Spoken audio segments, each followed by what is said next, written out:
जय श्री कृष्णा, जय श्री राधे। मार्गशीर्ष मास का महत्तम और कथा सुनने वाले सभी भक्तों का आज की कथा में हार्दिक स्वागत है। भगवान श्री कृष्ण चंद्र जी और माँ श्रीमती राधा रानी की कृपा सदैव सदैव ही आप सभी पर और आपके समस्त परिवारजनों पर बनी रहे। तो आइए सुनते हैं आज की कथा। श्री मैत्रेय जी कहते हैं, विदुर जी, महाराज मनु के क्षेत्र ब्रह्मवर्त में जहाँ सरस्वती नदी पूर्व मुख होकर बहती है, राजा पृथु ने 100 अश्वमेध यज्ञ किए, यज्ञ दीक्षा ली। यह देखकर भगवान इंद्र को विचार हुआ कि इस प्रकार तो पृथु के कर्म मेरे कर्मों की अपेक्षा भी बढ़ जाएंगे, इसलिए वे उनके यज्ञ महोत्सवों को सहन न कर सके। उन्होंने उसमें विघ्न डालने की चेष्टा की।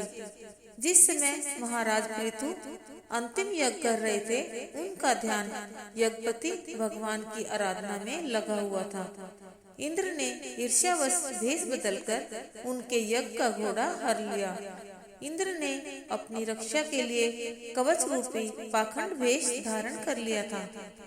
घोड़े को इस वेश में आकाश मार्ग से ले जाते समय अत्रि मुनि की दृष्टि उस पर पड़ गई और उनके कहने पर पृथु का महारथी पुत्र इंद्र के पीछे दौड़ा तथा इंद्र से घोड़ा लाकर युद्ध में बांध दिया। इंद्र ने फिर घोर अंधकार करके घोड़े को ले गया। अत्रि मुनि ने फिर भी देख लिया और राजकुमार को उकसाया। राजकुमार ने इंद्र को लक्ष्य बनाकर बाण चढ़ाया ही था कि घोड़े को वहीं छोड़कर इंद्र अंतर्ध्यान हो गया। महाराज पृथु को जब इंद्र की कुचाल का पता चला, तब क्रोध के उद्वेग से उन्होंने अपना धनुष उठाया। तब ब्राह्मणों ने उन्हें रोकते हुए कहा, राजन, यज्ञ दीक्षा लेने पर यज्ञ पशु को छोड़कर और किसी पर शस्त्र का प्रयोग उचित नहीं। हम अमोघ मंत्रों द्वारा आह्वान कर इंद्र को अभी हवन कुंड में भस्म किए देते हैं। वे श्रुवा द्वारा आहुति डालना ही चाहते थे कि ब्रह्मा जी ने आकर उन्हें ऐसा करने से रोक दिया। ब्रह्मा जी ने कहा, राजन, आप तो मोक्ष धर्म को जानने वाले हैं, अतः अब आपको इन यज्ञानुष्ठानों की आवश्यकता नहीं। आपका मंगल हो। आप और इंद्र दोनों ही पवित्र कीर्ति भगवान श्री हरि के ही अंश स्वरूप हैं, इसलिए इंद्र के प्रति क्रोध नहीं करना चाहिए। हे राजन, जो मनुष्य विधाता के बिगाड़े हुए कार्य को बनाने का विचार करता है, उसका मन भयंकर क्रोध और मोह में उलझ जाता है। अब इस यज्ञ को आप यहीं विराम दीजिए, क्योंकि इसी के कारण इंद्र के लगाए गए पाखंडों के द्वारा धर्म का नाश हो रहा है, क्योंकि इन देवताओं में बड़ा दुराग्रह होता है। यह इंद्र की माया प्रचंड पाखंड तथा अधर्म की जननी है। आप इसे नष्ट कर डालिए। ब्रह्मा जी के इस प्रकार समझाने पर पृथु ने यज्ञ का आग्रह छोड़ दिया और इंद्र के साथ संधि कर ली। महाराज पृथु के 99 यज्ञों से यज्ञ भोक्ता यज्ञेश्वर भगवान विष्णु प्रसन्न होकर इंद्र के साथ वहां उपस्थित हुए और कहा, राजन, इंद्र ने आपके 100 अश्वमेध यज्ञ के संकल्प को पूरा करने में विघ्न डाला है। अब आपसे ये क्षमा चाहते हैं, तुम इन्हें माफ कर दो। श्रेष्ठ मानव कभी दूसरे जीवों पर क्रोध नहीं करते, क्योंकि यह शरीर ही आत्मा नहीं है। तुम श्रेष्ठ ब्राह्मणों की नीति और पूर्व परंपरा से प्राप्त हुए धर्म को ही पूर्णतः अपना लो तथा कहीं भी आसक्त न होकर न्यायपूर्वक पृथ्वी का पालन करते रहो।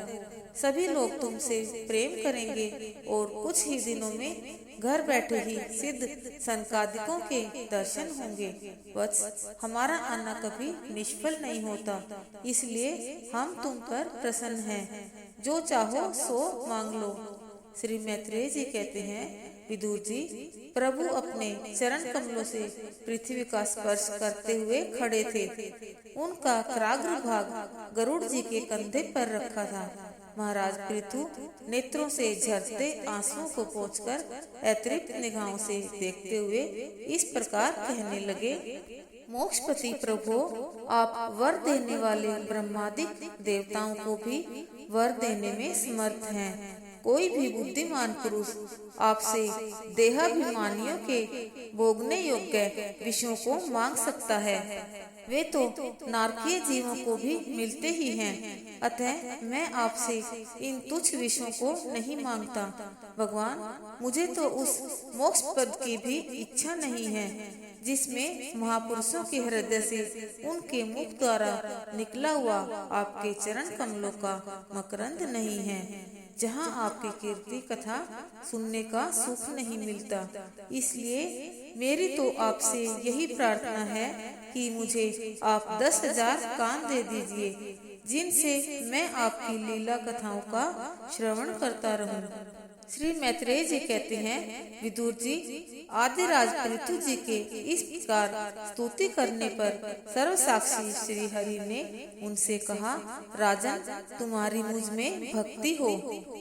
बड़े सौभाग्य की बात है कि तुम्हारा चित्त मुझ में इस प्रकार रमा हुआ है। ऐसा होने पर तो मनुष्य सहज में ही मेरी उस माया को पार कर लेता है, जिसको छोड़ना या जिसके बंधन से छूटना अत्यंत ही कठिन है। विदुर जी, एक बार महाराज पृथु ने एक महासत्र की दीक्षा ली। उस समय वहाँ देवताओं, ब्रह्म ऋषियों और राज ऋषियों का बहुत बड़ा समाज एकत्र हुआ। उस समाज में महाराज पृथु ने उन पूजनीय अतिथियों का यथा योग्य सत्कार किया और अपनी मधुर वाणी में विचित्र एवं गंभीर पदों का अनुवाद किया।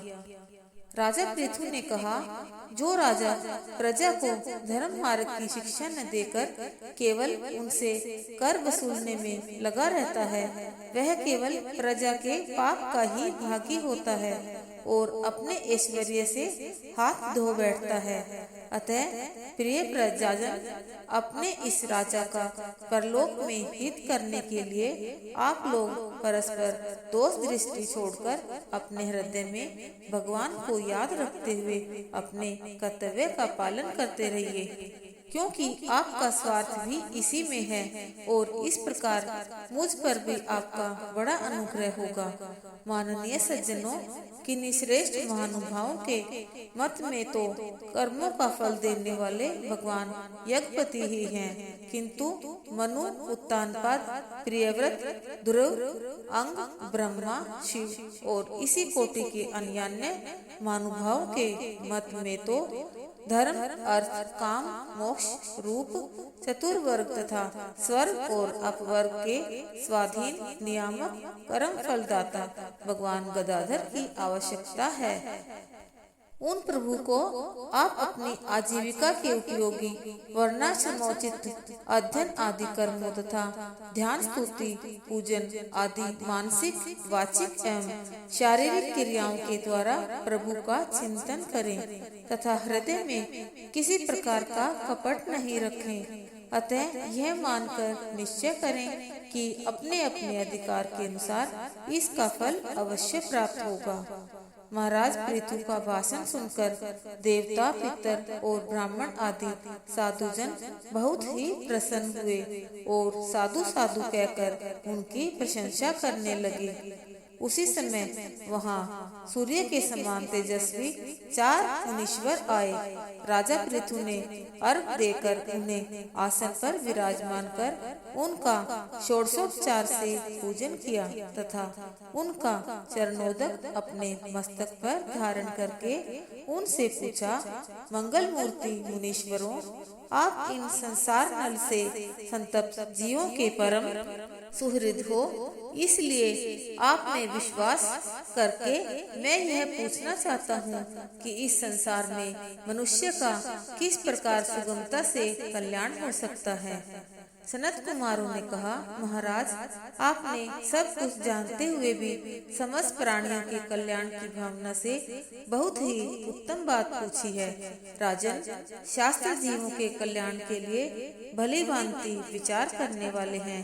उनमें आत्मा से भिन्न देहादि के प्रति वैराग्य तथा अपने आत्म स्वरूप निर्गुण ब्रह्म में सुदृढ़ अनुराग होना, यही कल्याण का साधन बताया गया है।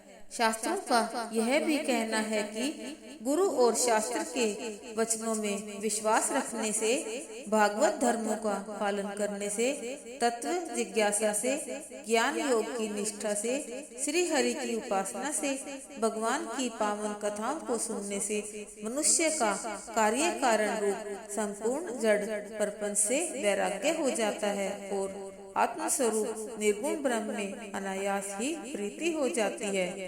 इंद्रिया आसक्त मन बुद्धि की विचार शक्ति को क्रमशः हर लेता है। विचार शक्ति के नष्ट हो जाने पर पूर्वापर की स्मृति जाती रहती है और स्मृति का नाश हो जाने पर ज्ञान नहीं रहता।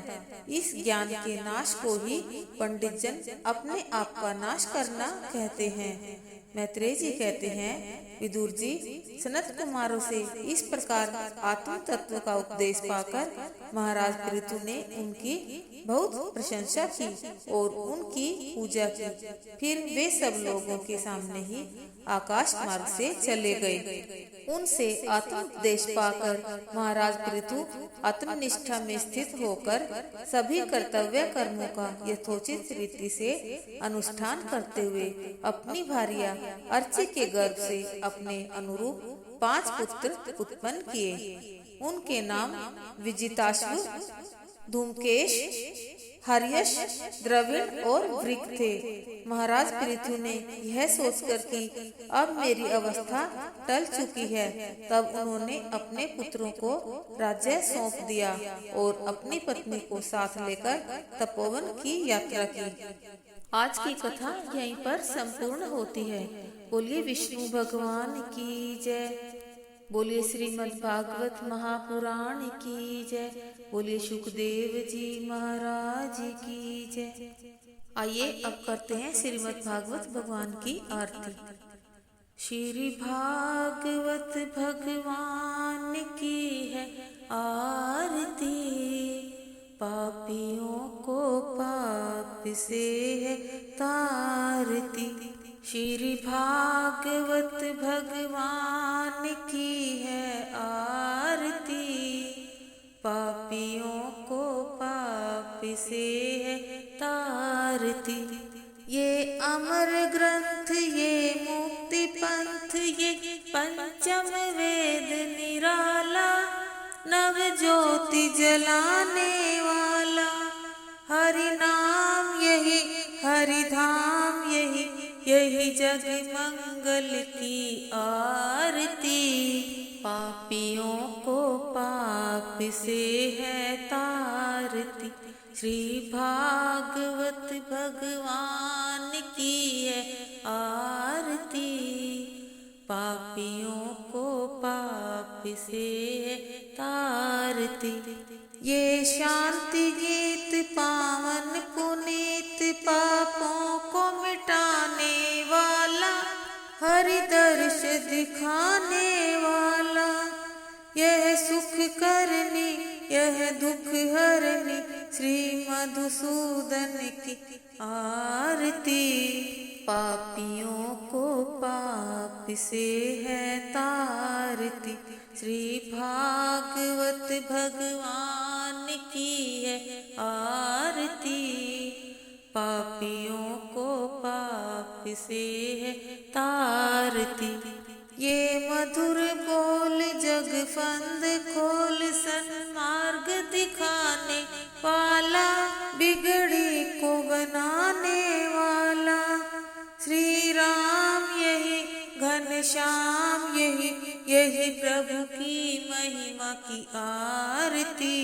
पापियों को पाप से है तारती। श्री भागवत भगवान की है आरती, पापियों को पाप से है तारती। श्री भागवत भगवान की है आरती, पापियों को पाप से है तारती, पापियों को पाप से है तारती। जय जय श्री राधे, जय जय श्री राधे, जय जय श्री राधे श्याम।